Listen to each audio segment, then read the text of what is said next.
자, 오늘은 신앙계주 공부합니다. 그래서 여러분, 교재를 보세요, 교재. 교재를 보겠습니다. 교재를 보세요. 교재에 설명이 잘 나와 있으니까 교재 66쪽을 보세요. 신앙계주란 무엇이냐? 교재를 보겠습니다. 신앙계주란 무엇이냐? 교재 66쪽입니다. 신앙계주가 무엇이냐? 한번 읽어보도록 하죠. 그래서 소시원자님, 신앙계주 첫 번째 파트만 다 읽어보세요. 예언자 요셉 스미스는 몰모니즘이 가르침과 행동에 대해 비회원들에게 설명해달라는 요청을 자주 받았다. 그 가운데 중요한 신뢰가 되는 것이 웬트워스 서한이었다. 1842년 봄에 시카고 데모크라트주의 편집자인 웬트워스는 요셉 스미스에게 마를 성도의 기원과 발전 및 박해와 신앙에 대해 간단히 설명해달라고 부탁했다. 웬트워스는 원래 뉴햄프셔 주 출신으로서 친구인 조지 바스토가 자기 주의 역사를 편집하는 데 도와주기 위해 이 자료를 원했다. 요셉은 이 요청에 따라 첫 번째 시연과 몰몬경의 출연을 포함하여 회복의 초기 사건들에 관한 많은 기사가 담긴 여러 장의 기록을 웬트워스에게 보냈다. 또한 그 기록에는 마를 성도의 믿음을 약술하고 있는 13개의 성명서가 포함되어 있었는데 후에 그것은 이 신앙계주로 알려지게 되었다. 웬트워스는 이 기록을 시카고 데모크라트지에 실지 않았으며 또 그것은 뉴햄프셔의 어떤 역사 자료에도 실리지 않았다. 그러나 그것은 1842년 3월이 교회 신문인 타임스 앤드 시즌즈에 실렸으며 교회의 교리와 역사상 가장 영감적이면서도 중요한 성명서 중의 하나가 되었다. 감사합니다. 원래 시작은 거기 두 번째 줄에 나와 있는 것처럼 1842년 봄에 시카고 데모크라지의 편집자인 웬트워스라는 사람이 선지자 조셉 스미스에게 요청한 거예요. 자기가 기사를 이제 실겠다. 그 제목은 후기 성도의 기원과 발전 및 박해와 신앙에 대해서 요약해서 보내주면 실겠다. 근데 실지는 않았습니다. 네, 그것이 언제 실렸는가 하면은 밑에서 두 번째 줄입니다. 1842년 3월에 교회의 신문인 타임스 앤 시즌즈에 실렸고 그게 오늘날 신앙계주로 알려져 있는 겁니다. 그래서 우리가 갖고 있는 신앙계주를 한번 찾읍시오. 우리 경전에서 보겠습니다. 조셉 스미스 역사 뒤에 보면 신앙계주가 나옵니다. 자, 이제 한번 보세요. 조셉 스미스 역사 뒤에 나오고 경전 안내서 앞에 나옵니다. 이게 신앙계주가 13계주로 구성되어 있습니다. 그래서 한 번씩 읽어보죠.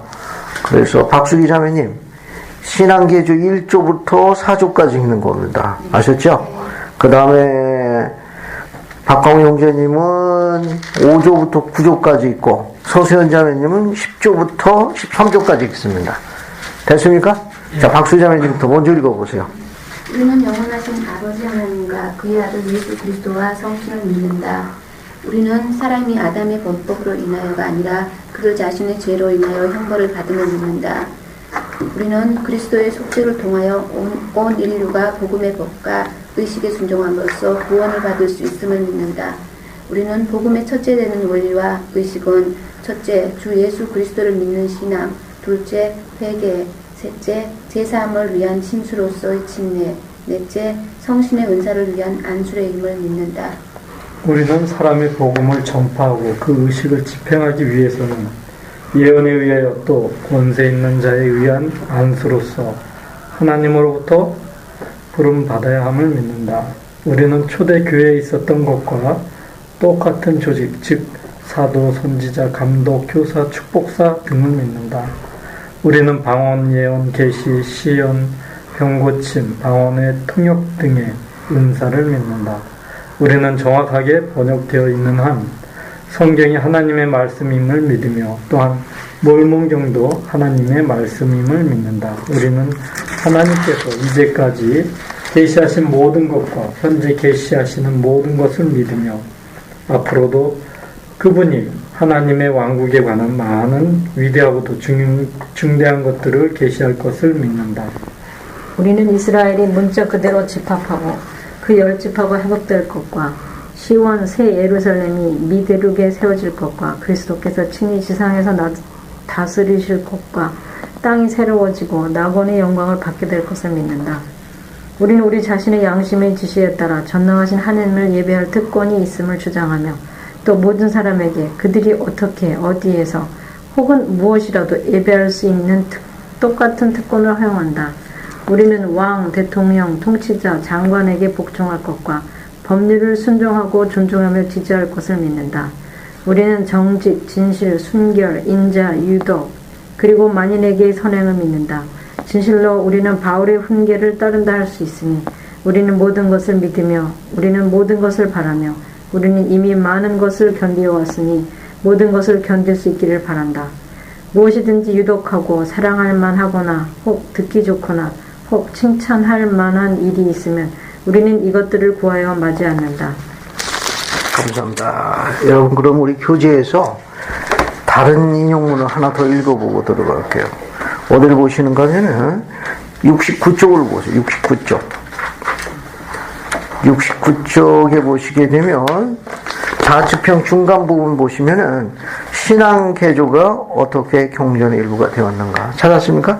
그거 한번 보세요. 신앙 개조는 1851년에 영국 선교회에서 출판된 갑진전주 초판에 포함되었다. 1978년에 갑진전주가 개정된 후로부터 신앙 개조는 교회의 공식적인 교리가 되었다. 그러니까 신앙개조가 경전의 일부로 흡수된 것은 1851년 영국 선교회에서 출판된 갑진주 초판이에요. 그 이후 개정된 게 1878년입니다. 1878년부터는 공식적인 표준경전의 일부로 흡수됐다는 거. 그 밑에 보세요. 신앙개조는 어떤 의미를 갖고 있느냐? 신앙개조는 교회원들이 많은 복음의 원리를 설명하고 변론할 수 있도록 도와준다. 12사도 정원의 회원인 엘톤 페리 장로는 다음과 같이 말씀했다. 모든 교회원들이 신앙개조를 뭐하고? 암기하고. 13개조를 이제 암기한다는 거죠. 암기하고 각각에 들어있는 원리에 대해 잘 알게 된다면 이것은 정말로 큰 축복이 될 것이며 우리는 다른 사람과 복음을 나눌 수 있는 준비를 더 잘할 수 있게 될 것입니다. 여기에 우리 종교 원리들을 직접 말하거나 간결하게 설명한 것이 들어있으며 선지자 조셉스는 있었던 거룩한 통찰력의 강한 확증으로 구성되어 있습니다. 저는 여러분 각자가 신앙개조와 그 가르침의 교리를 공부하시기를 권고드립니다. 여러분이 구주의 교리를 공부할 때 그 지침으로서 신앙개조를 사용한다면 여러분은 회복된 주님이 참된 교회에 대한 자신의 간증을 선포할 수 있는 준비를 갖추게 됩니다. 여러분은 이 모든 것을 믿는다는 확신으로 선포할 수 있을 것입니다. 1998년 엘턴 페리. 자, 그러면 우리는 이제 1조부터 공부합니다. 자, 1조 시간을 한 1분 드릴 테니까요. 1조를 한번 암송해 보세요. 오늘 다 암송하는 거 아닌데 1조만 암송해 보세요. 그래서 박수기 전원님이 1분 후에 한번 그 암송 한번 해보세요.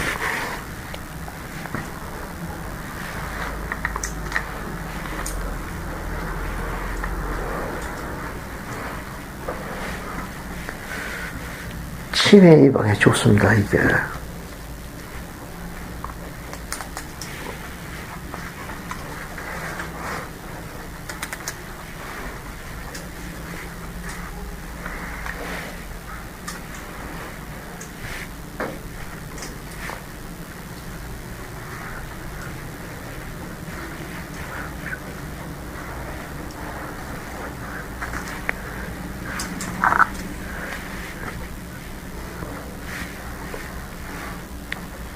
자, 이제 앞에 보세요. 칠판에 한번 적어볼게요. 우리는 어떻게 되어 있습니까? 영원하신 아버지 하나님과 그 다음에 그의 아들 예수 그리스도와 그 다음에 성신을 믿는다. 자, 시작하면 같이 함성합니다. 박순자님들 같이 함성하는 거예요. 얼굴 피시고. 시작하면 같이 함성합니다. 준비됐습니까? 자, 시작. 우리는 영원하신 아버지 하나님과 그의 아들 예수 그리스도와 성신을 믿는다. 이 13개를 다 암송하시면 선교사업 할 때 크게 도움됩니다. 여기 보면 우리는 영원하신 아버지 하나님과 그의 아들 예수 그리스도와 성신을 믿는다. 이걸 신의 교리라고 그래요. 이게 나와 있습니다. 영원하신 아버지 하나님. 그죠? 그 다음에 여기 하나 빠졌네. 그의 아들 예수 그리스도와 성신을 믿는다. 그래서 공부를 해보겠습니다.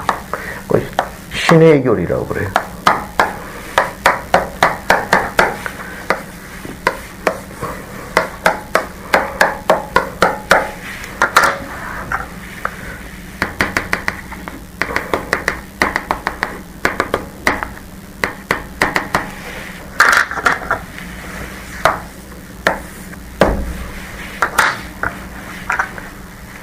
자, 여기 보세요. 신앙계집을 보게 되면 뭐가 되어 있어요? 첫 번째 뭐라고 되어 있어요? 영원하신 아버지 하나님. 그죠? 그 다음에 뭐라고 되어 있습니까? 여기 그의 아들이에요. 그의 아들 예수 그리스도. 그리고 이게 두 번째. 그 다음에 세 번째는 뭐라고 되어 있습니까? 성신. 이 세 분의 구성원으로 되어 있는 이 협의 체제를 우리가 한 단어로 뭐라고 그러는가 하면 신해라고 그래요. 신들의 평의회의 약자입니다.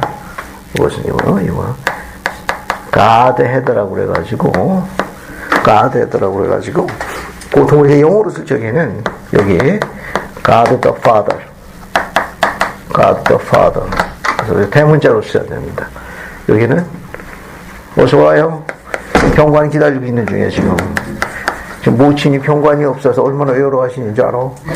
질문하면 지금 부들부들 떠신다 지금.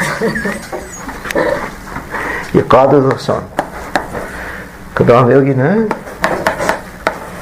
God the Holy Ghost라고 그래요. 그래서 신들의 평이에요. God the Father, God the Son, God the Holy Ghost 해가지고 Godhead라고 그래요. 신들의 평이에 신들의 협의체제라는 말입니다. 그 세 구성으로 구성되어 있어요. 그래서 영원하신 아버지 하나님, 그의 아들 예수 그리스도, 그의 성신. 그래서 순서를 잘 보시면 되겠습니다. 그 순서를 보시면 영원하신 아버지 하나님, 그의 아들 예수 그리스도, 성신. 그 성신을 따라서 신의 몇 번째 구성원이라는 걸 알 수 있습니까? 세 번째. 한번 보세요. 제 설명도 훨씬 빨라요. 이거 세 번째 구성원입니다. 세 번째 구성원. 그래서 아버지와 아들은 어떤 특징이 있는지 한번 찾아볼게요. 계시를 찾아보겠습니다. 교리하성약 130편 22절로 갑니다. 교리하성약 130편 22절로 갑니다. 그래서 한번 읽어봅시다. 130편 22절 보세요. 그래서 문병관 형제님 130편 22절을 크게 한번 읽어봐요. 아버지는 사람의 것과 같은 만져볼 수 있는 살과 뼈의 몸을 가지셨으며 아들도 그러하시니라. 그러나 성신은 살과 뼈의 몸을 가지지 아니하셨고 다만 영의 인격체시니라. 만일 그렇지 아니하면 성신이 우리 안에 거하실 수 없으리라. 감사합니다. 이 130편 20을 보게 되면은 신의 구성오신 두 분, 영원하신 아버지, 그의 아들 예수 그리스도가 어떻게 구성되어 있는지 그 속성을 묘사하고 있어요. 뭐라고 되어 있습니까? 아버지는 사람의 것과 같이 뭐예요? 만져볼 수 있는 살과 뼈만. 이 특징입니다. 아버지와 아들에 대해서 계시를 어떻게 주어지는가 하면은 만져볼 수 있는 살과 뼈로 된 뭘 갖고 있다는 거예요? 육신을 갖고 있다는 겁니다. 그러니까 만져볼 수 있다는 거예요. 만져볼 수 있다는 거예요. 이 아버지와 아들은 지금 이 교리는 사실은 굉장히 파워풀한 거예요. 이 밖에서는 아버지의 특히 하나님에 관한 이 교리는 닫혀져 있어가지고 문제가 백지 하나님을 안개 속의 하나님이에요. 우리처럼 이렇게 계시로 만져볼 수 있고 살과 뼈의 형상을 가지고 있는 육신을 갖고 있다. 이런 교리가 태초부터 있었는데 이게 사라진 거예요. 그래서 이런 위대한 교리를 진리를 증거하기 위해서 아버지와 아들이 직접 지상에 오신 거예요. 그래서 목격자를 세운 겁니다. 이 위대한 진리를 다시 회복하기 위해 가지고 거짓 가르침을 물리치기 위해서요. 만져볼 수 있다는 거 탱저블이라고 합니다. 탱저블. 아버지와 아들은 만져볼 수 있어요. 그리고 살과 뼈가 있다는 거는 육체의 형상을 갖고 있다. 이걸 피지컬이라고 해요. 피지컬. 그래서 육신을 갖고 있으니까 이걸 바디라고 합니다. 바디. 그러니까 아버지와 아들은 탱저블, 좀 만져볼 수 있어요. 그리고 살과 뼈가 있으니까 피지컬. 육체의 형상을 갖고 있습니다. 살과 뼈가 있는 겁니다. 그 바디로 구성되어 있어요. 그런데 아버지와 아들은 만져볼 수 있고 살과 뼈로 된 저 피지컬한 육신, 바디를 갖고 있는데 이 바디가 어떤 바디인가 하면은 영화롭게 된 불멸의 육신이에요. 우리는 지금 필멸의 육신이에요. 아직 부활하지 않은 몸이. 근데 아버지와 아들은 부활해서 승리에 이른 불멸의 육신을 갖고 있습니다. 그렇죠? 이분들은 영화롭게 된 불멸의 육신을 갖고 있어요. 불멸의 육신. 우리하고 육신이 다릅니다. 이렇게 영화롭게 된 불멸. 부활하신 육체예요. 이모틀이라고 합니다. 이모틀. 그러니까 아버지와 아들은 어떤 특징이 있는가 하면 이 세 가지 특징이 있어요. 탱저블. 만져볼 수 있다는 거. 피지컬. 살과 뼈예요. 바디는 어떠냐? 이모틀이에요. 부활체의 몸이에요. 부활체의 몸인데 승명에 이른 부활체의 몸을 갖고 있다는 이 세 가지 특성의 교리를 이해하시면 돼요. 자, 아버지와 아들은 어떤 특징이 있다? 첫 번째, 만져볼 수 있다는 거. 두 번째는 살과 뼈의 육신을 갖고 있다는 거. 세 번째는 불멸의 육신이라는 거. 우리 몸은 죽어야 돼요. 그걸 우리가 교리적으로 설명할 때 필멸의 몸이라고 합니다. 우리는 필멸의 몸이에요. 그런데 이분들은 아버지와 아들은 부활체의 몸입니다. 승령에 이른 부활체의 몸이지만 만져볼 수 있어요. 살과 뼈의 형상을 갖고 있는 육신을 갖고 있습니다. 어떤 게 또 불멸의 육신입니다. 그리고 계시에 의해 가지고 우리 교리적으로 어떤 그 논법에서 찾는 게 아니고 계시에 의해 가지고 영원하신 아버지의 신분을 나타내는 이름을 엘로힘으로 주어져 있습니다. 엘로힘. 그러니까 영원하신 아버지의 하나님을 즉 그 아버지의 신분을 나타내는 이름으로 사용할 적에는 뭘로 부르느냐? 엘로힘으로 불러요. 그분의 아들 예수 그리스도를 또 뭘로 부르는가 하면은 여호와로 부릅니다. 여호와. 계시로 주어진 거예요. 그러니까 엘로힘은 아버지를 나타내는 이름이고 여호와는 아들을 나타내는 이름으로도 계시되어 있다는 거. 이 호칭도 기억하시면 좋아요. 호칭도. 자, 이제 하나 더 설명하겠습니다. 지금 저기 공부하는 내용 중에 아버지는 엘로힘, 그 다음에 여호와는 아들에게 주어진 이름으로 또 알려져 있어요. 또 여기 불멸의 육신이라는 걸 또 설명할 수 있는 다른 중요한 계시가 있는데 우리 표준경전에 즉 성경에는 없고 표준경전이 아니라 모세서에 있습니다. 모세서 7장 67절 6장 57절 봅시다. 6장 모세서 6장으로 갑시다. 모세서 6장 57절로 가요.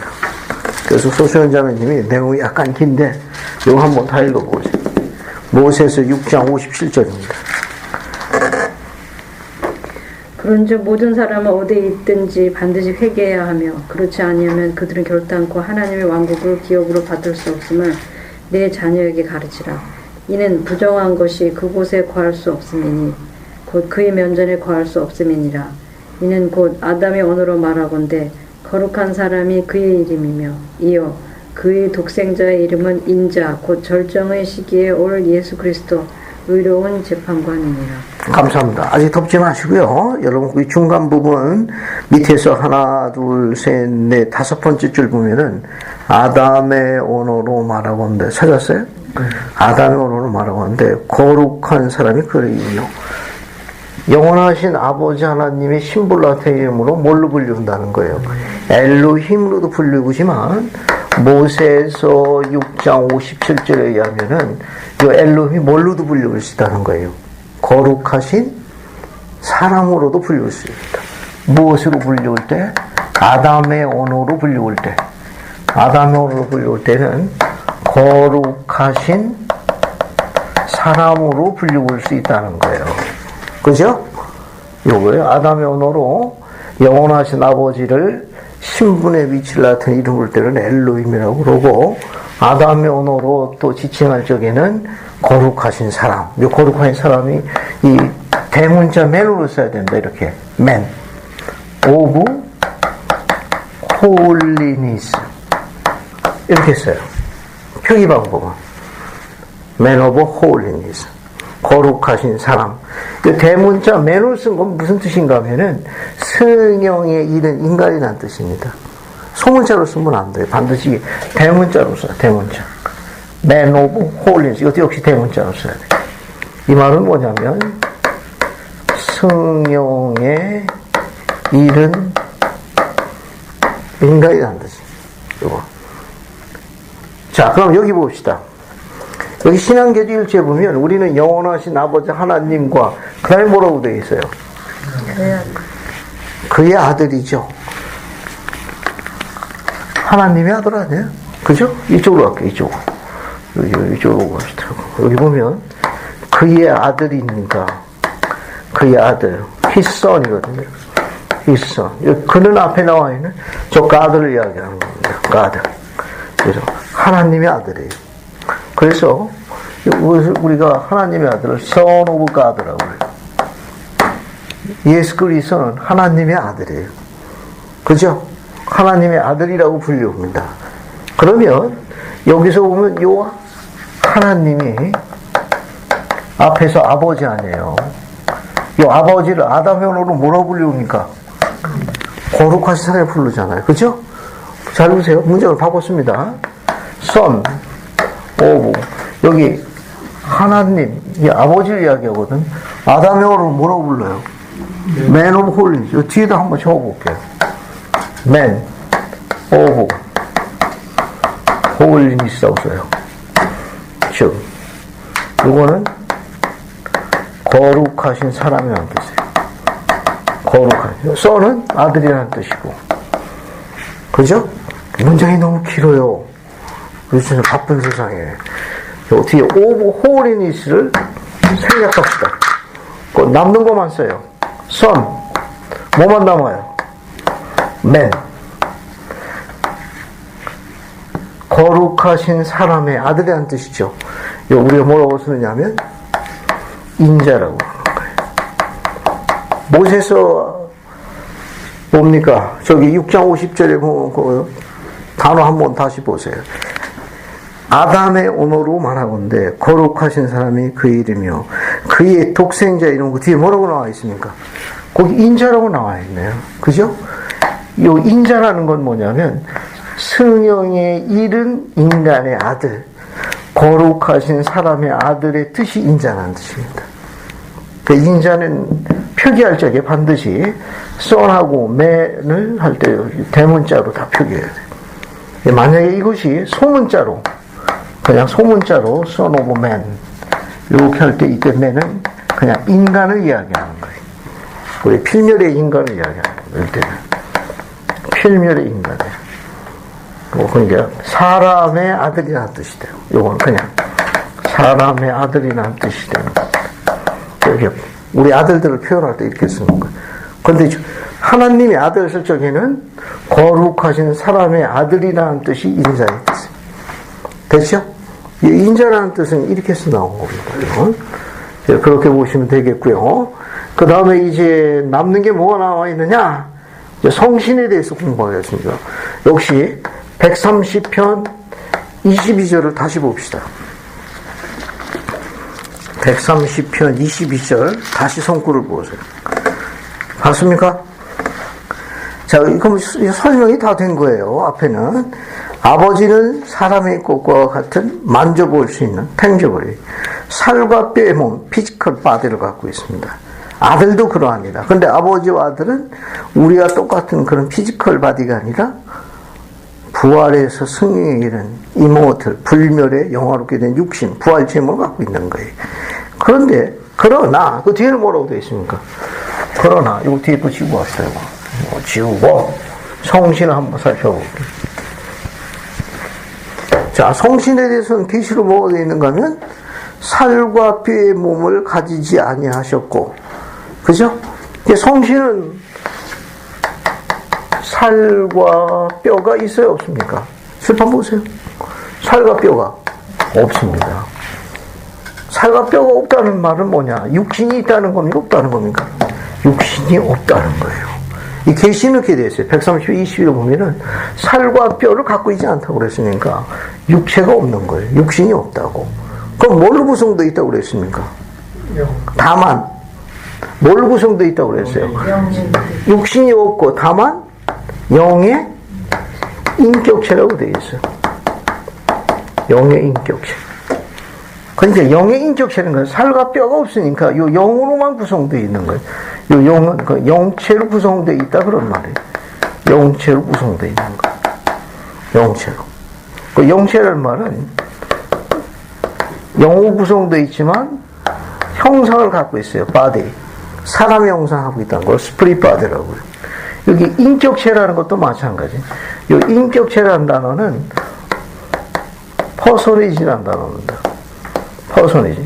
이 퍼선하면 사람이라는 뜻이에요. 이 뒤에 붙어 있는 점이가 붙어가지고 이건 사람의 형상 그런 뜻입니다. 그래서 이 영문을 보게 되면 어떻게 나와 있는가 하면 영문은 퍼선이지 오브 스피릿 이렇게 되어 있어요. 영의 인격체라고 되어 있습니다. 영의 인격체니까 이 영은 영체로 구성되어 있다는 걸 이야기하는 거예요. 영체로 구성되어 있다는 거예요. 네, 영체로 구성되어 있다 그런 말입니다. 그리고 영체로 구성되어 있어 살과 뼈가 없지만은 이렇게 영체로 구성된 거예요. 근데 이 영체가 살과 뼈가 없을 뿐이지 영으로 구성된 하나의 형상을 하고 있다는데 그 형상이 어떤 형상이냐? 퍼소니지라는 건 사람의 형상을 하고 있다는 거예요. 성신은 사람의 형상을 하고 있는 영적 존재입니다. 영적 존재. 그래서 영체로 구성되어 있기 때문에 크기나 부피를 갖고 있어요. 부피를 갖고 있습니다. 부피를 갖고 있어요. 자, 이제 성신에 대해서 계시에 대한 거 설명을 하고 있어요. 문명구 형제? 지금 우리만 하고 있는 거야. 그거 잘 듣고 있어야 돼. 그대로 설명할 수 있어야 되고. 자, 성신은 신의 몇 번째 구성원이다? 세 번째 구성원이에요. 세 번째 구성원이고 130편 22절 계시에 의하게 되면은 살과 뼈가 있다 없다? 없다고 그랬어요. 그래서 육신이 있다 없다? 육신이 없으니까 뭘 구성된 거예요? 영으로 구성된 겁니다. 근데 계시에 의해 가지고 영의 인격체로 구성되어 있다고 그랬으니까 영체로 구성되어 있는데 어떤 형상을 하고 있는 거예요? 사람의 형상을 하고 있다는 겁니다. 영으로 구성되어 있는 하나의 형상인데 사람의 형상을 하고 있다는 거예요. 또 사람의 형상을 하고 있기 때문에 영체로 구성되어 있는 거예요. 그 영체로 구성되어 있다는 말은 크기나 부피를 갖고 있습니다. 그리고 요 성신은 남성 인격체로 알려져 있어요. 남성 인격체로. 그래서 받을 때는 요 대명사 히로 받습니다. 대명사로 할 때는 요 히로 받습니다. 남성 대명사예요. 남성 대명사입니다. 네, 경전에는 이런 부분에 관해서 잠시 그 의미를 나타내고 있는 게 하나 있어요. 즉, 보통 경전은 성신을 성령으로 동의어로 아주 많이 쓰고 있는데, 때로는 주의 영이라고도 씁니다. 왜냐하면 성령이 하나님의 영, 주의 영과 동의어로 쓰기 때문에 그래요. 그래서 고대 경전에 보게 되면은 성신이 사람의 형상을 하고 있다는 걸 암시하는 강력한 증거가 되는 귀절이 하나 있습니다. 그 귀절이 어디 있는가 하면은 이렇게 성신이 사람의 형상하고 있다는 거, 몰목명에 있어요. 니파이전서 11장 11절로 가보겠습니다. 니파이전서 11장 11절 한번 볼게요.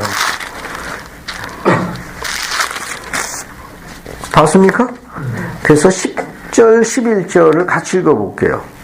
한번 읽어요. 박광호 형제님이 니파이전서 11장 10절, 11절 두 절을 같이 읽어주십시오. 그리고 그가 내게 이르시되 네가 원하는 것이 무엇이냐 이에 내가 그에게 이르되 그 해석을 알기 원하여 이는 내가 사람이 말하듯 그에게 말하였습니다. 이는 그가 사람의 형상을 하고 계심을 내가 보았으니 이와 그럼에도 불구하고 나는 그가 주의 영인 줄을 알았고 또 그는 사람이 다른 사람과 말하듯 나에게 말씀하셨느니라. 감사합니다. 요건 그런 부분에서 증거할 수 있는 아주 좋은 배경이 되는 성구예요. 왜냐하면은 니파이가 한 천사와 대화를 나누고 있습니다. 문답을 하고 있어요. 11절 보면 이에 내가 그에게 이르되 그 해석을 알기 원하이다 하였더니 거기 보세요. 이는 내가 사람이 말하듯 그에게 대화가 된 거예요. 주의 영과 대화가 됐는데 그 주의 영이 뭘 하고 있었습니까? 사람의 형상을 하고 계심을 내가 보았더라. 그래서 대화를 한 거예요. 이거는 하나님의 영 혹은 성령이라는 거 조금 다른 겁니다. 그거는 크기나 부피가 없어가지고 이렇게 되는 게 아니에요. 이것은 브루스알 맥콩기 장로님은 그분의 개인적인 견해로 성신의 세 번째 구성원인 성신에 대한 중요한 암시가 된다라고 개인적인 의견을 내신 일이 있습니다.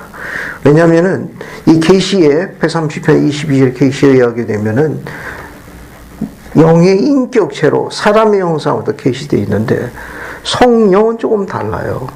일반적으로 이야기하는 하나님의 영, 그리스도의 영, 이건 조금 다릅니다. 이거는 성신이라는 것을 강력하게 암시하는 거다. 이런 개인적인 의견을 발표하신 일이 있습니다. 왜냐하면 그 용어를 주의 영이라고 썼지만 이 주의 영은 Holy Ghost, 성신의 거의 동의어로 쓰이는 용어입니다. 왜냐하면 그는 즉 주의 영이 사람이 다른 사람을 하던 나에게 대화했다. 이건 성신만 가능한 거예요. 조금 다릅니다. 이것은. 그래서 지금 이 부분에 대해서 우리가 알 수 있는 건 뭐냐 하면은 신의 세 번째 구성원인 성신에 대해서 묘사하고 있는 거예요. 그래서 한번 요약해 보면은 자, 성신은 신의 몇 번째 구성원이다? 세 번째 구성원이고 살과 뼈가 없고 그래서 육신을 갖고 있지 않습니다. 그 대신 뭘 갖고 있어요? 이제 영으로 구성되어 있습니다. 영의 인격체라고 그래가지고 영체로 구성되어 있고 인격체이기 때문에 어떤 형상을 하고 있다는 거예요? 사람의 형상을 하고 있다는 겁니다. 사람의 형상을 하고 있는 영체이기 때문에 크기나 부피를 갖고 있다고 알려져 있어요. 됐죠? 여기까지 정리됐죠? 그러나 앞에 보세요. 이 성신을 때로는 경전에서 동의어로 쓰는 게 성령이 있습니다. 아주 많이 써요. 알겠습니까? 때로는 경전에서 성신을 성령으로, 왜냐하면 지금처럼 오늘날 우리가 갖고 있는 이런 분명한 계시에 주어져 있는 지침이나 가르침이 정확하게 묘사 안 되는 시기에 번역자들이 이걸 막 섞어서 썼기 때문에 그래요. 그래서 때로는 경전에 성신을 성령으로 동의어로 쓰는 경우가 있어가지고 지금까지 이야기한 이런 내용, 여기까지 이야기한 이런 내용으로 묘사되어 있으면은 성령이지만 뭘 지칭하는 거예요? 성신을 지칭하는 겁니다. 알겠죠? 또 요 성령을 또 동의어로 또 뭐라고 쓰는가 하면 주의 영이라고도 씁니다. 제 설명들이 훨씬 빨라요. 또는 이 주는 하나님과 동의어예요. 하나님. 그래서 하나님의 영이라고도 써요. 하나님의 영. 또 이 하나님을 또 동의어로 그리스도의 영이라고도 씁니다. 그런데 이 그리스도가 진리요 빛입니다. 그래서 이걸 또 진리의 영이라고도 묘사해요. 경전에서는. 그래서 여기 몰몬경에서 보게 되면은 주의 영의 기능이 계시되는 이 내용과 거의 흡사하기 때문에 니파이전서 11장 11절 주의 영은 뭘 나타내는 거예요? 성신을 암시하는 걸로 묘사했다 그겁니다. 됐죠? 이건 그러니까 신의 세 번째 구성원으로서 이렇게 역할과 기능을 갖고 있으면은 세 번째 구성인 성신으로 보는 해석입니다. 그런데 경전에는 때로는 성령, 주의 영, 하나님의 영 이렇게 여러 가지 단어로 설명되어 있어가지고 교리학서에 130편 20에 나와 있는 내용으로 묘사되어 있으면은 비록 성령이라고 그러고 주의 영이라고 했다 하더라도 우리는 무엇으로 해석한다? 성신으로 이해해달라 그런 말입니다. 그런데 이 기능 말고 다른 게 있어요. 어떤 거? 소위 성령, 주의 영, 하나님의 영, 그리스도의 영, 아니면 진리의 영 이런 것이 있는데 이것은 신의 구성원 성신 말고 일반적인 성령에 대한 일반적인 정의가 있습니다. 이 정의는 하나님 면전에 거합니다. 하나님 면전에서 나와 온 우주에 거하는 온 우주에 거하는 영이에요. 그런 영입니다. 이 영은 크기나 부피가 없습니다. 부피가 없어요. 그래서 이거는 중성명사 이트로 봤습니다. 이트로 받아요. 중성 대명사로 봤습니다. 성신은 뭘로 받는다고 그랬죠 아까? 희로 봤습니다. 남성 인격체로 신의 세 번 중에서 그분은 그 위치를 갖고 있어요. 그러니까 이 말은 뭐냐면은 일반적으로 이야기한 성령 혹은 주의 영, 하나님의 영 같은 경우는 하나님 면전에 나와서 온 세상에서 거하는 그 주님의 영이 있어요. 예, 일반적으로는 이 영이 온 세상에 영감을 주고 또 그들에게 어떤 특별한 어떤 지식이나 분별력이나 이해력 주는 역할을 하고 있는 게 있습니다. 그래서 이것을 우리가 또 뭐라고 그러는가 하면은 이걸 갖다가 우리가 그리스도의 빛이라고도 그래요. 그리스도의 빛. 이걸 또 다른 말로는 또 양심이라고도 그러고 또 우리가 또 진리의 빛이라고도 이야기합니다.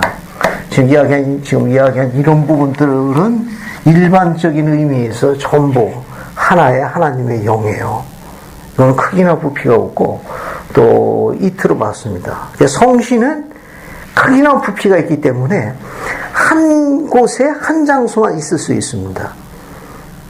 그런데 성신의 중요한 사명이 있어요. 제 설명 잘 들으십시오. 이제 여기는 성신을 구분하는 거예요. 성신은 크기나 부피가 있기 때문에 한 곳, 즉 한 장소에만 머무를 수 있습니다. 머무를 수 있어요. 알겠습니까? 성신은 한 곳뿐이 있을 수 없어요. 성신의 특징은. 그런데 성신은 중요한 사명을 갖고 있습니다. 그 사명이 뭐냐면 성신에 아주 중요한 사명이 있어요. 주요 주요 사명. 그 사명이 뭐냐면 성신이 그것 때문에 영적 부속되어 있는 거예요. 그게 뭐냐면은 아버지와 아들, 알겠습니까? 요 아버지하고 아들의 신성 그리고 참됨을 증거하는 중요한 사명을 갖고 있어요. 성신은. 성신은 아버지와 아들이 신성한 분이고 거룩하신 분이요. 그분들이 참되신 하나님이라는 것을 증거하는 중요한 사명을 갖고 있습니다. 그래서 참마음 참뜻을 가지고 동시에 여러 많은 사람들이 그것을 간구했을 적에 증거할 사명을 갖고 있어요. 근데 한 장소에 한국분이 못 나타나잖아요. 근데 동시에 그걸 온 마음을 다해서 참마음 참뜻 간구한 사람이 아주 뭐 수십 명, 수백 명, 수천 명이 있다. 그 사람들이 다 일일이 증거해줘야 되는데 한 장소에 한국분이 못 가니까 그 증거를 어떻게 하죠, 그럼? 질문 뜻 이해하셨습니까? 이 성신의 고유 사명 중에 제일 큰 첫째로 사명이 뭐냐면 아버지와 아들이 살아계시고 참되시고 신성하고 거룩한 분이라는 것을 이제 증거하는 역할이에요. 그런데 이제 그 아버지와 아들의 참됨을 증거하는 중요한 역할을 맡고 있는 성신은 크기나 부피를 갖고 있대요. 한 장 성구분이 못 모릅니다. 그런데 동시에 아버지와 아들의 참됨을 간구해서 온 마음 다해서 참마음 참뜻을 간구하는 사람이 뭐냐 여러 명이 있다. 자, 그러면 그들에게는 그 참됨을 어떻게 증거하죠? 질문 뜻 이해하셨습니까? 성신이 다 가가지고 증거할 수 없다고. 한 장에서 한 곳뿐이 머무를 수가 없어. 그런데 지금 여기서 박수기 자매님도 아버지와 아들의 참됨에 대해서 온 마음을 강구하고 있고 경관이도 강구하고 있고 소수연 자매님도 박하고 형제님 다 그렇게 강구가 있으면 그 각자 개인별로 그 참됨을 증거해 줘야 돼. 그래서 지금 동시에 다 강구하고 있으니거든. 근데 성신은 한 장소에 한 곳뿐이 머무를 수가 없어요. 그럼 그 참됨과 신성함을 어떻게 증거하죠? 어떻게 증거하죠? 그걸 우리가 뭐라 하는가 하면 그걸 우리가 The power of the Holy Ghost, 성신의 능력이라고 그래요. 성신의 능력이 파워니까 성신의 권능이 임하는 거예요. 성신의 권능이 임합니다. 그러니까 성신은 메인 방송국이 돼요. 우리 메인 방송국에서 라디오를 동시에 들 때 그 주파수에서 다 듣는 거 아니에요. 그죠? 라디오 방송국 메인은 한 곳에 있지만 동시에 수많은 사람들이 다 똑같이 듣잖아요. 그죠? 그 똑같이 듣는 건 어떻게 이렇게 들을 수 있습니까? 전파라는 매개체가 있는 거 아니에요. 그죠? 그때 성신의 능력이라는데 성신의 능력을 할 때 성신은 어떤 걸 매개체로 쓰는가 하면 바로 여기 있는 그리스의 빛이라는 주님의 영, 하나님의 영을 도구로 쓰는 걸로 알려져 있습니다. 그래서 구분되는 거예요. 그렇게 구분되는 겁니다. 이건 그래서 성신의 아주 중요한 사명 중에 하나인 아버지와 아들의 참됨과 신성함을 증거하고 또 교회 회원이 의롭게 생활하게 되면 그들을 축복하고 그들을 보호해주고 그들에게 유익을 가져다주고 그들을 지켜줍니다. 그게 성신의 능력으로 행하는 겁니다. 그때 그런 것을 어떻게 사용하느냐? 그리스도 빛이 매개체가 돼가지고 그들에게 임하게 돼요. 그것은 성신의 능력이라고 혹은 성신의 권능이라고도 이야기합니다. 그때 쓰는 매개체가 소위 그리스도 빛이라는 거예요. 왜냐하면 이거는 크기나 부피가 없으니까 그런 주파수 같은 매개체로 사용할 수 있다. 그런 뜻입니다. 대략 설명이 됐죠? 자, 이제 또 몇 가지 또 하나 설명을 해보겠습니다. 성신의 아주 제일 중요한 사명은 뭐냐면은 아버지 아들의 신성과 참됨을 증거하는 거예요. 칠판 보세요. 또 있습니다. 이거 말고 성신의 또 주의 사명은 뭐냐면은 충실한 교회 회원이에요. 교회 회원. 세상 사람 아닙니다. 예, 성신은 교회 회원에게만 주어지는 축복이에요. 세상 사람하고는 관련 없습니다. 예, 교회 회원이 충실할 적에 그들에게 유익이 되게 하고 그들을 지켜줍니다. 지켜주는 일종의 수호천사 역할을 해요. 이게 성신의 주요 사명입니다. 이게 성신의 주요 사명이에요. 성신이 가지고 있는 첫 번째 사명은 뭐냐? 아버지와 아들의 신성과 참됨을 증거하고 교회 회원이 충실할 적에 그들을 축복해 주는 거예요. 그래서 유익을 가져주고 그들을 보호해주고 지켜줍니다. 그 수호천사 역할을 하는 거예요. 이게 성신이에요. 그러다 보면 칠판에다 여기 하나 더 이거 적어볼게요. 자, 여기 칠판에 하나 적어볼게요.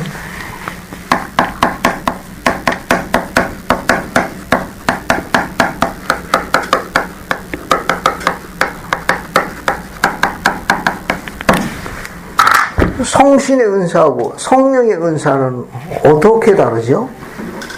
어떻게 우리가 정리합니까? 성신의 은사하고 성령의 은사는. 성신의 은사는. 자, 그 박광혁 교수님 혹시 설명을 좀 하실 수 있습니까? 성신의 은사는 침례받은 사람에게 주어질 수 있다. 그렇죠. 성신의 은사는 침례를 받은 교회원에게 권세를 지닌 자의 안수에 의해서 오는 거 성신의 은사라고 그래요. 그럼 성령의 은사는요?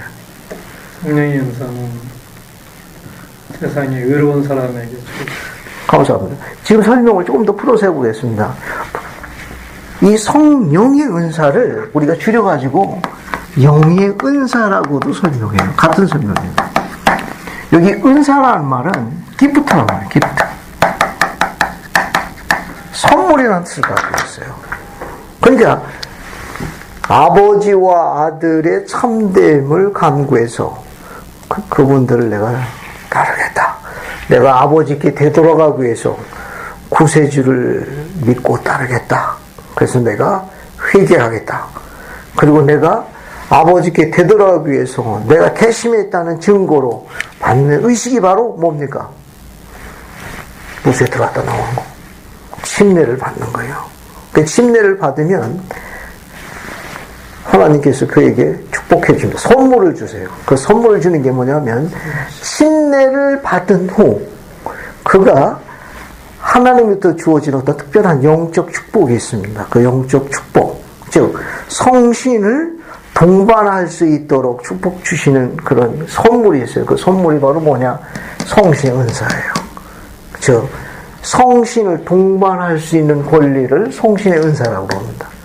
그러니까 교회 회원이 침례를 받은 후에 권세 있는 자의 안수에 의해 가지고 주어지는 영적 축복이에요.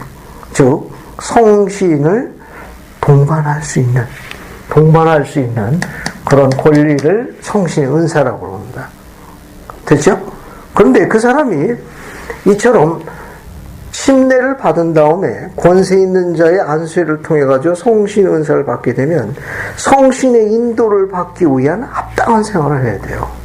합당하게 충실하게 생활하게 되면 그가 합당하고 충실함에 대한 의로움이 증거가 되는 거예요. 그럼 의로움이 증거가 된 거에 대한 보상으로 성신을 통해 가지고 어떤 영적 능력이 있어요. 그 영적 능력들을 뭐라고 그러느냐? 성령의 은사, 영의 은사라고 그래요. 그런데 뭐가 있느냐 하면 지혜의 은사도 있고 지식의 은사, 통변하는 은사, 가르치는 은사, 간증을 전하는 은사, 방언의 은사, 뭐 이런 것이 다 주어지는 겁니다. 그런 차이점이 있어요. 그 두 개는 그렇게 구분하는 거예요. 성신의 은사라는 거는 성신을 동반할 수 있는 권리를 이야기해요. 동반할 수 있는 권리를 이야기합니다. 그래서 성신의 은사는 뭘 통해서 온다? 안수를 통해서 오는 거예요. 침례를 받은 다음에 안수례를 통해서 오는 거예요. 성신의 은사가 어떻게 옵니까? 침례를 받은 다음에 뭘 통해서? 안수회를 통해서. 그래서 침례 받고 난 다음에 어때요? 권세 있는 자들이 안수하죠. 그죠? 기억합니까? 예수 그리스도 후기 성도 교회 회원됨을 확인하노니 또한 말하노니 뭘 받으라고 합니까? 성신을 받으라. 그죠? 성신을 동반하고 성신 은사를 받으라고 이야기하는 거 아니에요. 알겠습니까? 왜냐하면 은사라는 건 선물이라는 뜻이기 때문에 그 선물은 그가 합당하고 충실해야 된다는 조건을 이야기하는 거예요. 그래야만 성신이 그하고 동행하는 거예요. 그러니까 성신을 동반할 수 있는 권리, 그 이상 그 이하도 안 된다. 이용하는 거. 그러니까 성신의 은사는 성신을 동반할 수 있는 권리인데 뭘 통해서 오느냐? 반드시 침례를 받아야 돼. 그래서 안수를 통해서 주어지니까 세상 사람하고는 관계없는 거예요. 오직 성도와 관계 있습니다. 성도와 관계 있는 후기 성도로 관계 있어요. 그렇게 침례받고 난 다음에 안수를 받아가지고 성신의 은사에 대한 축복을 받은 그 회원이 예를 들어가지고 이제 병관이가 침례받았잖아. 그지? 네. 안수를 받고 그 다음에 병관이가 복음대로 열심히 생활하게 되고 계명대로 생활하면 충실함의 증거가 돼요.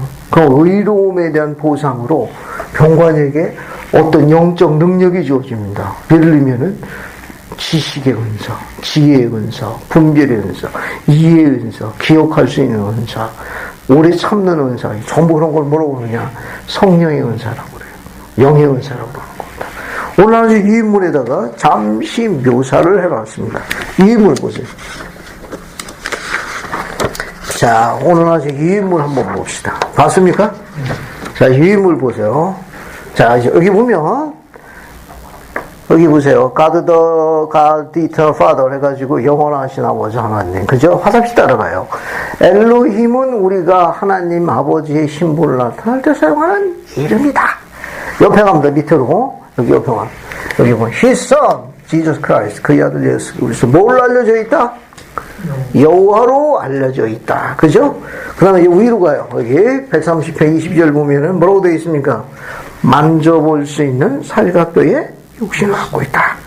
또 영화롭게 된 불멸의 육신이다. 그 밑에 모세서 6장 57절 내용은 뭐죠? 뭐죠? 모세서 6장 57절은 자, 여기 보세요. 엘로힘, 하나님 아버지의 신분을 나타내는 이름으로 주어질 때는 엘로힘인데 아담의 언어로 호칭하면 뭐가 돼요? 거룩하신 사람이에요. 거룩하신 사람, man of holiness, 그죠? 즉 승령에 이른 인간의 아들이라는 뜻이 뭡니까? 여기 정원하는데 금방 누가 지웠네. 그 인자, 그렇게 나오는 거예요. 자, 그 다음 옆에 이제 여기를 보세요. 여기 옆에 성신 보세요. 신의 몇 번째 구성원? 세 번째 구성원이에요. 그죠? 옆으로 가요. 살과 뼈가 없습니다. 그래서 육체가 없어요. 그래서 뭘 구성되어 있는 거예요? 영체 구성되어 있는 겁니다. 밑에 보세요. 영적 존재. 영체는 크기나 부피가 있다고 그래서 영적 존재입니다. 그래서 영적 존재이므로 영체가 구성되어 있습니다. 밑으로 가요. 영적 존재란 영의 인격체를 이야기하는데 그때 영은 뭘 이야기하는 거예요? 영은 영체를 이야기하는 거예요. 스피릿 바디를 이야기하는 겁니다. 그래서 크기나 부피를 갖고 있어요. 인격체라는 건 퍼선이라는 말인데 이것은 사람의 형상을 하고 있다는 뜻입니다. 그게 영체지만 형상이 없는 게 아니에요. 사람의 형상을 하고 있다는 겁니다. 됐죠? 그 다음에 성신용 밑에 주요 원리가 있습니다. 원리 찾았어요? 첫 번째, 성신은 즉 충실한 교회원을 보호하고 인도하기 위해 주어집니다. 두 번째, 교회원은 합당할 때 언제든지 성신이 동참할 수 있습니다. 그러니까 교회원이 합당할 때 언제든지 성신이 동반하는 권리를 교리적으로 우리가 뭐라고 부른다? 성신의 은사라고 부르는 거예요. 됐죠? 밑에 간증은 뭘 통해서 오는 거예요? 성신을 통해서 옵니다. 성신의 주요 사명이 뭐라고 그랬죠?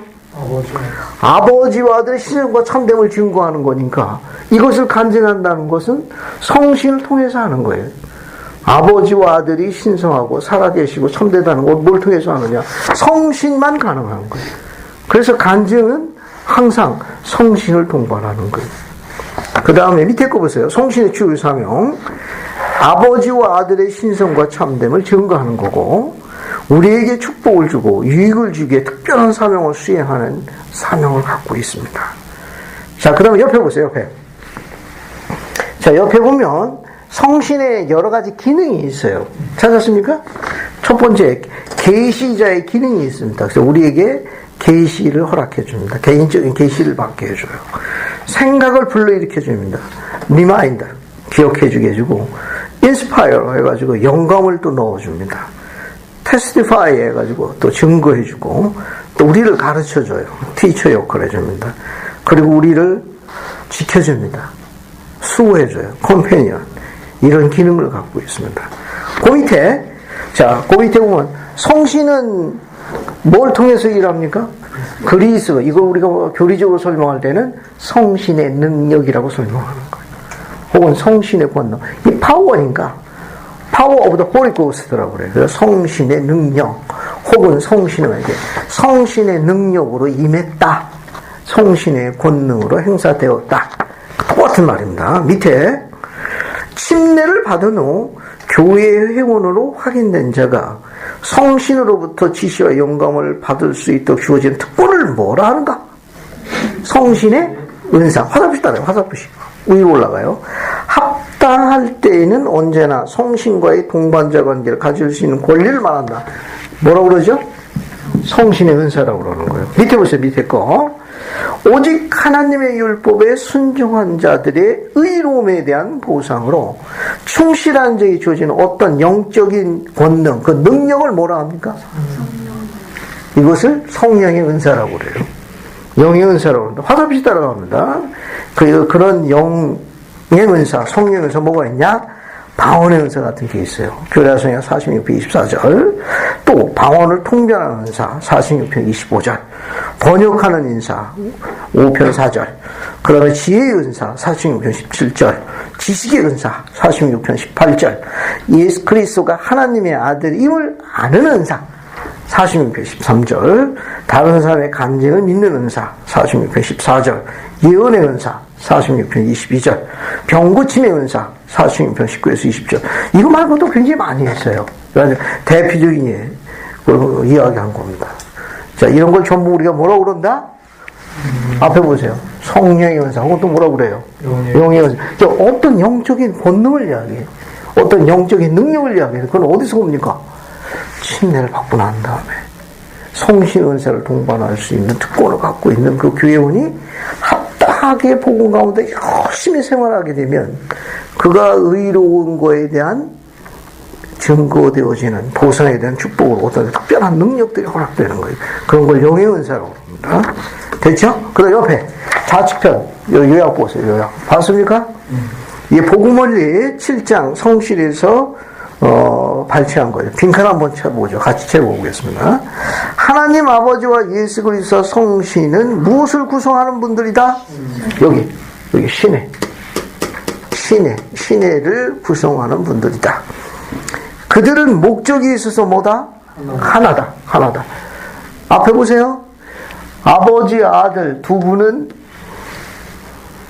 영화롭게 된 부활체의 몸을 갖고 있지만 성신은 어때요? 영체로 구성되어 있죠. 하지만 이분들이 하나로 분리할 수 있는 이유는 뭐냐면은 인간들에게 불멸과 영생을 가져다주는 목적이나 뜻이나 수단에 있어서는 세 분이 다 같다 그럽니다. 그런 의미에서 하나예요. 이해가 되죠? 그러니까 인간들에게 구원과 영생을, 불멸과 영생을 가져다주는 데 있어서 아버지나 아들이나 성신이 그분들이 갖고 있는 목적이나 어떤 뜻이나 수단이 똑같다는 거예요. 그럴 때 하나라고 부르는 겁니다. 어때요? 예를 들어가지고 아버지와 어머니는 별개 아니에요. 아버지하고 아버지, 어머니 여기 자녀가 있을 적에 별개의 개체 아닙니다. 그죠? 근데 아버지와 어머니가 언제 하나가 되죠? 자녀를 어떻게 하는 겁니까? 다른 길로 인도하기 위한 목적이나 뜻이나 수단에 있어서는 그 아버지, 어머니 어때요? 하나가 되는 거예요. 그렇게 이해하시면 돼요. 자, 그리고 밑에 거 봅시다. 밑에 거. 이들은 각각 어떤 계획에서? 구원의 계획입니다. 구원의 계획에서 중대한 사명을 지니고 있다.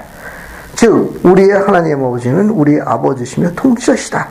예수 그리스도 우리의 구주이시며 성신은 모든 무엇을 가르쳐 증거하는 자다? 진리를 진리, 모든 진리. 성신은 모든 진리를 가르치는 자요, 증거하는 자라. 두 번째, 성신은 하나님 아버지의 사자이며 우리에게 특별한 은사를 주신다. 세 번째, 즉 아버지와 아들과 모든 진리를 증거하는 게 성신이 뭡니까? 사명이에요. 성신의 사명은 아버지와 아들과 모든 진리를 뭐하는 것이다? 증거하는 것이다. 밑에 용어 설명이 있죠? 용어 설명 보세요. 어떤 서열이나 등급을 정하여 주어 적절한 관계를 맺게 하는 걸 뭐라고 그래요? 반차라고 그래요. 반차. 어떤 것을 올바른 순서에 놓는 과정을 뭐라 한다? 성임이라 합니다. 하나님과의 관계를 명확하고 분명하게 정립하는 단계를 뭐라고 그래요? 의식이라고 그래요. 의식. 그 다음에 우리가 주님께 되돌아갈 수 있도록 신의 거룩한 성품을 써서 마련된 수단을 일반적으로 뭐라고 그러느냐? 성약이라고 그래요. 성약은 하나님의 성품을 써 마련된 독특한 그분의 수단입니다.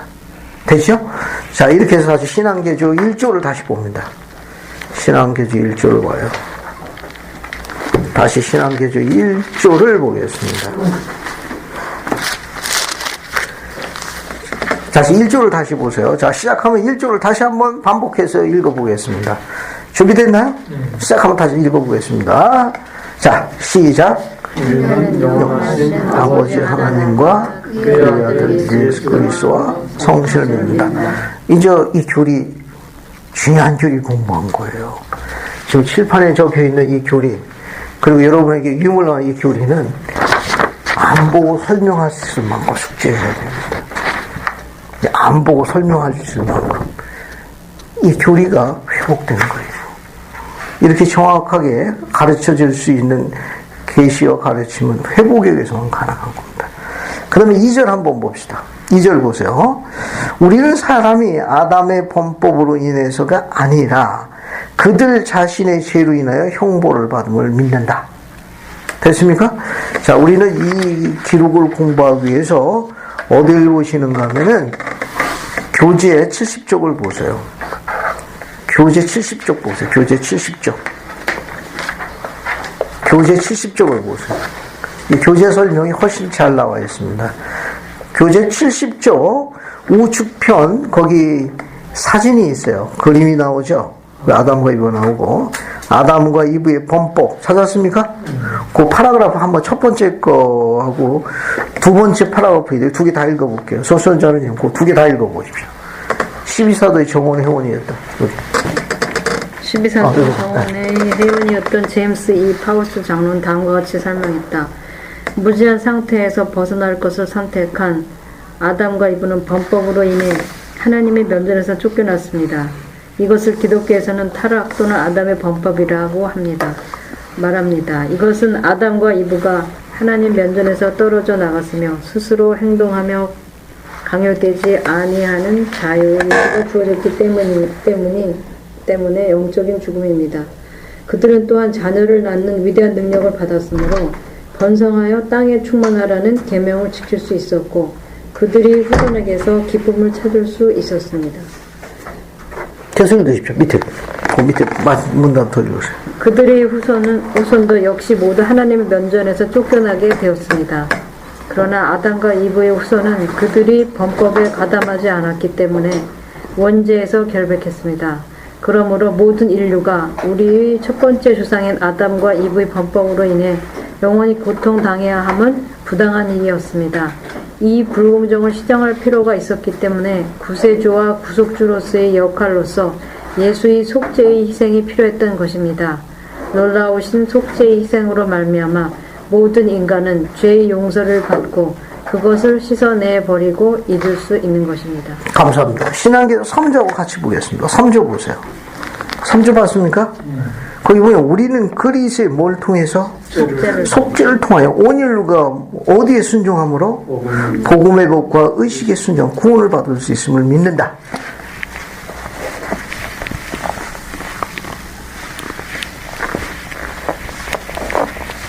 이 절과 3절 묶어갖고 같이 설명하겠습니다.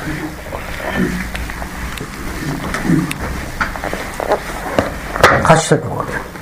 어서 와요. 여기 보세요. 지금 신앙개조 2조하고 3조를 묶어서 같이 설명하겠습니다.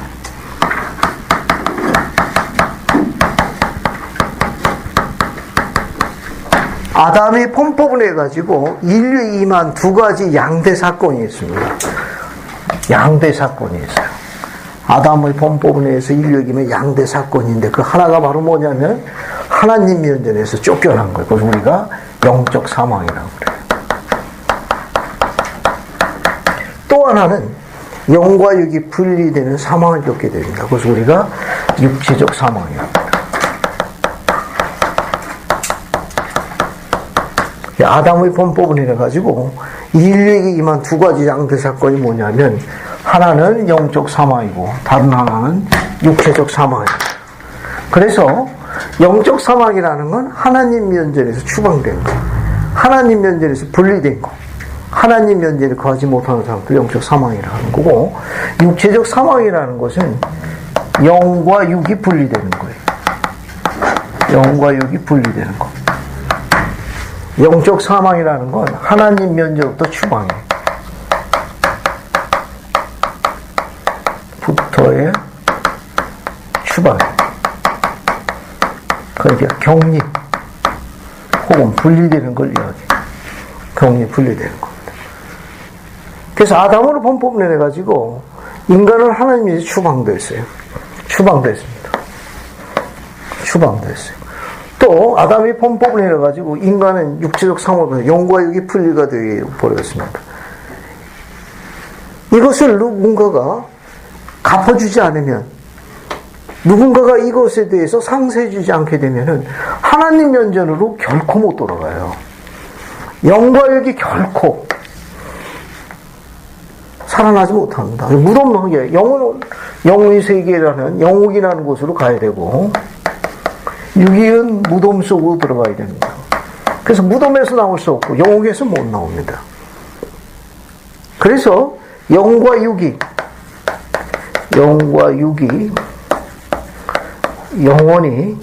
영원히 결합되는 겁니다. 결합되어 다시는 분리되지 않는 상태로 돌아가야 돼요. 상태로 돌아가야 합니다. 다시 하나님 면전으로 돌아가야 돼요. 면전으로 돌아가요. 이 두 가지를 다 충족시킬 조건이 필요했어요. 아담 한 사람으로 인해 가지고 온 인류에게 영적 사망과 육적 사망이 임하게 되어 있습니다. 우리가 범법한 거 아니잖아요. 그 첫 조상의 저 범법을 인해가지고 우리가 하나님 면전으로 못 돌아가고 영과 육이 다시 결합되지 못하고 무덤에서 못 나오고 영에 갇혀있다고 그러면 공의롭지 못하잖아요. 그래서 계획된 게 뭐냐? 아담의 범법, 즉 타락으로 인해가지고 구원에게 따라 계획된 게 있습니다. 이 계획된 게 바로 뭐냐면 그리스도의 속죄. 그리스도의 속죄입니다. 그래서 신앙교에서 3조는 그리스도의 속죄를 통하여 어떻게 된 게 복음의 법과 뭡니까? 의식에 순종함으로써 어떻게 됩니까? 우리가 하나님 면에 들어가 구원을 받을 수 있음을 믿습니다. 왜냐면 이분이 대신 갚아줬으니까 우리에게 조건을 거신 거예요. 내가 대신 갚아줬으니까 나한테 갚으라는 거예요. 갚는 게 뭐냐? 갚으라는 조건이 복음의 법과 의식에 순종하라는 거예요. 그러면 하나님 면제로 되돌아가는 겁니다. 그분한테 그것을 갚아줘야 돼요. 구세주께서 그런 채권을 갖고 있었고 우리는 그건 채무를 지고 있습니다. 왜냐하면 대신 빚을 갚아줬거든요. 그 대신 이건 뭡니까? 이건 무조건적인 구원의 은사를 허락하셨습니다. 그래서 지상에 온 모든 인간들은 영과 육이 다시 결합하는 부활이라는 축복을 허락하셨어요. 이거 불멸입니다. 이 불멸의 은사를 허락하셨어요. 속죄를 해서 주신 축복입니다. 그러나 하나님 연전으로 들어가려면 어디에 순종해야 돼요? 복음의 법과 의식에 순종해야 합니다. 2조와 3조는 그렇게 돼요. 2조와 3조는. 그래서 그리스의 속죄를 이해한다는 것은 굉장히 중요해요. 우리가 그리스의 속죄를 이해하고 이 속죄를, 그리스의 속죄를 이해해야만 이 그리스의 속죄를 의지할 수 있습니다. 그래서 그분을 뭐 할 수 있느냐? 경배할 수 있어요. 그래야만 순종이 오는 거예요. 그래야만 복음의 법과 의식을 따를 수 있습니다. 속죄를 이해하지 못하면 이 복음의 법과 의식에 순종하는데 제한받는 거예요. 그래서 2조와 3조는 그런 의미를 갖고 있습니다. 자, 됐죠? 이거 2조, 3조는 이렇게 이해하시면 되겠네요. 그럼 이제 신앙계도 4조로 갑니다. 4조. 제가 시작하면 같이 읽어봅시다. 됐습니까? 자, 시작하면 같이 읽어봅니다. 이거는 아주 재밌는 거고, 이건 암송하셔야 되는 거예요. 자, 준비됐으면 같이 한번 읽어보겠습니다. 시작하면 같이 합니다. 자, 시작. 복음의 첫째 되는 원리와 의식은 첫째, 주 예수 그리스도를 믿는 신앙, 둘째, 회개, 셋째, 제사를 위한 침수로서의 심례, 넷째, 성신의 은사를 위한 안수임을 믿는다. 암송하셔야 됩니다. 자, 우리는 복음의 첫째 되는 원리와 의식은 첫째 뭡니까? 주 예수 그리스도를 믿는 신앙이에요. 주목하십시오. 그냥 믿는 게 아니라 초점이 어디예요? 예수 그리스도. 이분이 초점이에요. 그러니까 신앙이라는 건 눈에 보이지 않는 걸 바라본다고 이렇게 생각해가지고 초점이 없다고 생각하는 천만의 말씀. 박수장님 그리스도 보이십니까? 안 보이죠. 근데 그분이 살아계시다는 것에 대한 것이 분명한 초점으로 와닿게 될 때 비로소 신앙을 행사하는 거예요. 한 번도 못 봤잖아요. 저도 못 봤습니다. 하지만 성신을 통해 가지고 예수님께서 살아계시다는 걸 전혀 의심 안 하게 돼요. 그러니까 보이지 않는 그분이 분명한 초점으로 자리 잡을 때 갖는 그 능력을 뭐라 하느냐? 신앙이라고 하는 거예요.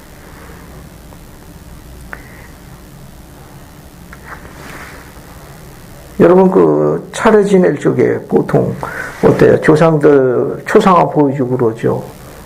또 자녀들하고 이제 성묘도 가게 되고. 그럼 그 자녀들은 어때요? 할아버지 한 번도 못 봤거든. 예를 들어가지고. 그래도 의심 안 하거든요. 아버지가 있다는 거. 저기도 아들이 둘이 있습니다. 성묘 때 데려가면 한 번도 못 본 할아버지지만 조금도 의심 안 하거든요. 그죠? 똑같은 거예요. 보이지 않는 초점이 보이는 초점으로 포커스가 맞출 때 갖는 능력을 우리가 뭐라 하느냐? 신앙이라고 그래요. 그냥 신앙이 아니고 포커스가 바로 이분입니다. 예수 그리스도를 믿는 신앙. 그 다음에 뭐예요? 그 다음에 회개입니다. 회개. 세 번째는 죄사함을 위한 뭐로서? 침수로서의 침례예요. 그리고 네 번째는 성신의 은사를 받기 위한 뭡니까? 안수입니다.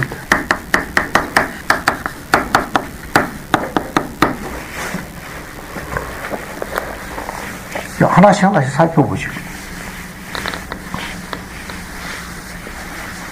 하나씩 살펴볼게요. 여기서 우리가 염두에 될 게 뭐냐면은 복음의 첫째 되는 원리와 의식은 첫째 주 예수 믿는 신앙 중요한 겁니다. 보이는 초점으로 자리 잡아야 돼요. 회개를 가져옵니다. 신앙은. 이 회개라는 건 죄를 버린다는 것도 있지만 낮은 차원의 삶을 높은 차원의 삶으로 올린다는 진보의 뜻도 포함되어 있습니다. 그 다음에 침례라는 건 침수로서의 침례예요. 왜 침수를 하느냐? 죄사함을 받기 위해서 어떻게 하는 겁니까? 침수로서의 침례를 받아야 돼요. 그래서 침수라는 말은 물 속에 들어갔다가 물 위로 나오는 거 아니에요. 그죠? 이 침례라는 것은 영원한 실체를 상징합니다. 실체를 상징해요. 실체를 상징해요. 첫 번째가 뭐냐면, 첫 번째가 예수 그리스도의 여기 돌아가심. 매장입니다. 나오는 거, 부활. 이거의 상징이에요. 그래서 침수가 맞는 거예요. 물 뿌리는 게 아니야, 이거 말입니다. 왜 침수에서 침례를 가르치는가 하면, 침례는 상징이에요. 영원한 실체를 상징하는 누구? 그리스도가 초점이에요. 이분이 우리를 속죄하기 위해서 어떻게 했습니까? 돌아가셨어요. 그 어떻게 했어요? 매장이니까 그 물속에 들어가는 거예요. 그리고 3일 만에 뭐 하셨습니까? 부활하셨죠. 그죠? 그러니까 침수라는 것은 뭘 상징하는가 하면은 그리스도의 돌아가심, 매장, 그다음 뭡니까? 부활을 상징하는 거예요. 그 다음에 두 번째는 뭐냐면 새로운 탄생이에요. 새로운 탄생입니다. 아까 우리가 모세서 공부했죠? 모세서 6장 59절 한번 봅시다. 여기는 더 재미있어요. 모세서 6장 59절로 갑시다. 모세서 6장 59절 보세요. 그래서 한번 읽어봅시다. 모세서 6장 59절. 변신정자매님? 옆에 가서 읽어. 59절 읽어. 59절. 범법의 이유로 인하여 타락이 오고 타락은 사망을 가져오나니 물과 피와 내가 만든 영으로서 너희가 세상에 태어나 그리하여 흙으로 생명이 된 만큼 참으로 그와 같이 너희는 반드시 물과 성령으로 하늘의 왕국에 다시 태어나 피 곧 나의 독생자의 피로서 깨끗하게 되어야 하나니 그리하여 너희가 모든 죄에서 성결하게 되어 이 세상에서는 영생의 말씀을 장차 올 세상에서는 영생 곧 불멸의 영광을 누리게 하려 합니다. 감사합니다. 여러분 거기 두 번째 줄 보세요. 세상에 태어나는 게 있습니다. 여기 봐요. 같이 공부할게요. 진짜 재밌습니다. 오늘 여기까지 좀 설명할게요. 여기 보세요. 4조까지만. 이게 새로운 탄생인데 탄생이 두 개가 있다는 거예요. 전세에서 현세로 오는 출생이 있죠. 그죠? 전세에서 현세로 오는 출생이 있잖아요. 일반적으로 우리가 이야기하는 탄생이라는 거. 이 오는 게 세 가지가 있습니다. 여기 보면 뭘 그 있어요, 거기. 물. 그 다음에 피. 그 다음에 영. 이렇게 되어 있네. 그죠? 전세에서 현세로 오는 일반적으로 우리가 알려주는 첫 번째 출생이라는 거예요. 물이라는 건 뭘 이야기합니까? 병관이가 지상에 오기 전에 어머니 태중에 있었어요. 그거 상징하는 거예요. 여기 나와 있는 거. 이거는 모태 안에 있는 걸 얘기합니다. 모태 안에. 모태 안에 있는 거예요. 태중에 있는 거. 우리가 이제 의학 중에 보면 자궁이 나가죠. 그 안에 이제 자녀가 있는 거. 완전히 이제 어머니의 그 태아의 자궁 안에서 그 물 속에 있거든. 모태 안에서. 이 물은 그걸 상징하는 거. 피는 우리 몸 안에 뭐가 있습니까? 우리 몸 안에 뭐가 있어요? 피가 있죠. 생명을 상징하는 거. 생명. 이 영은 뭡니까? 전세에 있었던 우리 자신의 영을 이야기하는 거예요. 우리 자신의 영. 이게 현세에서 있는 우리의 일반적인 출생이에요. 그런데 그 뒤에 보세요. 뒤에 보면 하나님 왕국으로 들어가기 위해서 현세에서 어디로? 하나님 왕국으로 들어가기 위해서 거듭나야 돼요. 거듭나. 그걸 뭐라고 하냐? 다시 태어나라고 했어요. 다시 태어나라고 했죠. 그럼 뭐가 있습니까, 거기? 반드시 또 뭘로 태어났습니까? 물과, 그 다음에 성령과, 또 뭐가 있어요, 그 다음에? 여기 바보 썼네. 여기 피. 그죠? 이렇게 성령. 이게 태어날 때 물, 피, 영으로 태어나는 것처럼 하나님 왕국 들어가고 해서 다시 태어나라.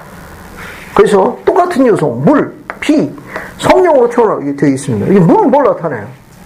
침례를 나타내요. 침례. 피는 뭘 이야기합니까? 예수님께서 속죄하시기 위해서 흘리신 피. 여기서 희생하신 속죄의 피를 흘리신 피.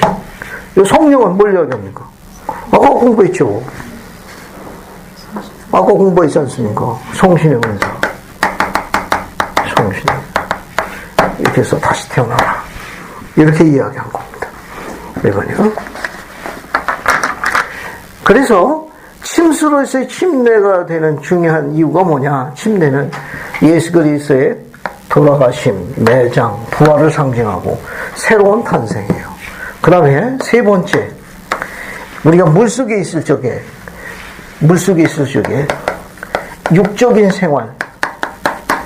육적인 생활을 뭐 하는 겁니까? 버리는 거예요. 그래서 물에 이렇게 올라올 때에 뭘로? 영적인 삶으로 전환되는 거예요. 이래서 침수에서 침례를 받는 거예요. 이렇게 해서 침수에서 침례를 받는 겁니다. 그래서 물 뿌리는 거하고 조금 달라요. 이런 상징성이기 때문에 우리는 침수에서 침례를 주장한다는 거. 정리하기 위해 가지고 정리하기 위해서 이처럼 침례를 받는 우리가 네 가지 목적이 있습니다. 네 가지 목적이 있어요. 그 중에 하나가 뭐냐면 여기 답이 나와 있어요. 여기 보세요. 뭡니까? 죄사함이에요. 우리가 침례받는 가장 중요한 목적 중에 하나가 뭐냐면 죄사함. 그래서 침례를 받으면 뭐가 돼요? 하나님 왕국에 뭐가 됩니까? 죄사함을 받는 거. 하나님 왕국에 뭐가 됩니까? 회원이 되는 거예요. 백성. 하나님 왕국의 백성이 돼서 교회 회원이 되는 거예요. 교회 회원이 돼. 두 번째 목적은. 세 번째는 어느 왕국에 들어가는 허락을 받는 겁니까? 해이 왕국에 들어가는. 우리는 침례받는 게 해이 왕국의 허가예요. 허가. 네 번째, 영적인 삶 관련입니다. 개인적인 성결의 문이 열립니다. 성결의 문이 열리는 거예요. 자, 우리가 침례받는 네 가지 목적이 있다. 따라서 하십시오. 칠판 보고 따라서 칠판 보고. 첫 번째 어떤 거예요? 죄사함. 두 번째는 하나님 왕국의 백성이 되고 뭐가 되는 겁니까? 교회 회원이 되는 거예요. 세 번째, 해이 왕국의 허락을 받는 거예요. 네 번째, 개인적인 성결의 문이 열리는 겁니다. 다시 반복합니다. 우리가 침례를 받는 목적이 네 가지가 있는데 그것이 첫 번째가 뭐다? 죄사함을 받기 위해서. 두 번째는 하나님 왕국의 백성이 되고 뭐가 되는 거예요? 교회 회원이 되는 거예요.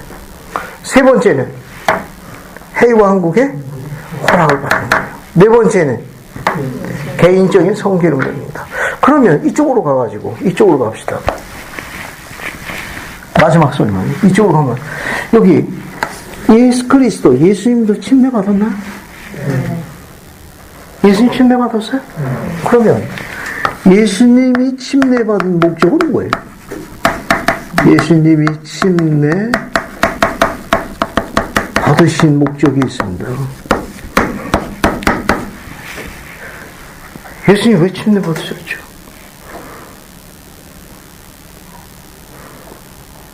예수님도 역시 죄사함 앞에 침례 받으셨죠? 우리가 죄사함을 받는 거예요. 우리가. 예수님은 죄가 없으신 분이에요. 알겠죠? 예수님은 죄사함으로 침례를 받은 게 아니다. 아버지 앞에 겸손을 나타내고 있는 거예요. 아버지 앞에 겸손을 앞에 보인 거고, 침례는 하나님 나라 들어가는 뭐예요? 계명이에요. 계명에 순종한 거예요. 계명에 순종한 거예요. 죄가 없으심에도 불구하고 아버지 앞에 겸손을 보였습니다. 그리고 침례는 계명이에요. 하나님 나라에 들어간 지 계명으로 주어진 거예요. 왜? 아담의 범법을 인해 가지고 지상에 온 모든 인간은 침례를 받아야 해왕국으로 돌아갈 수 있습니다. 계명에 순종한 거예요. 우리한테 이건 거. 또 예수님도 어느 왕국 들어가야 됩니까? 어느 왕국이에요? 해왕국의 허락을 받아야 돼요. 그러면 침례 받아야 돼요. 해왕국의 허락입니다. 그래서 모든 인간들에게 뭘 보이신 거예요? 모범을 보이신 거예요. 이게 예수님이 침례 받으신 목적이에요. 됐죠? 자, 따라서 합시다. 예수님 침례 받으신 목적. 따라서 아버지 앞에 뭐? 겸손. 계명의 순종. 해왕국의 허락. 모든 사람들에게 모범을 보이신 거예요. 오늘 사주까지 공부했는데 공부 많이 하신 거예요. 오늘 위대하고 엄청난 교리들을 공부한 겁니다. 안 보고 증거하고 간증하실 만큼 숙지하셔야 됩니다. 다음 주는 5조부터 13조까지 공부할 거예요. 그래서 여러분 해당되는 학생교재하고 신앙계조 5조부터 13조 한번 쭉 읽고 갖고 오십시오. 다음 주에 이 모든 걸 다 정리합니다. 아주 중요한 이 교리에 회복된 교회의 아주 중요한 교리들입니다. 예수 그리스도 합니다. 아멘.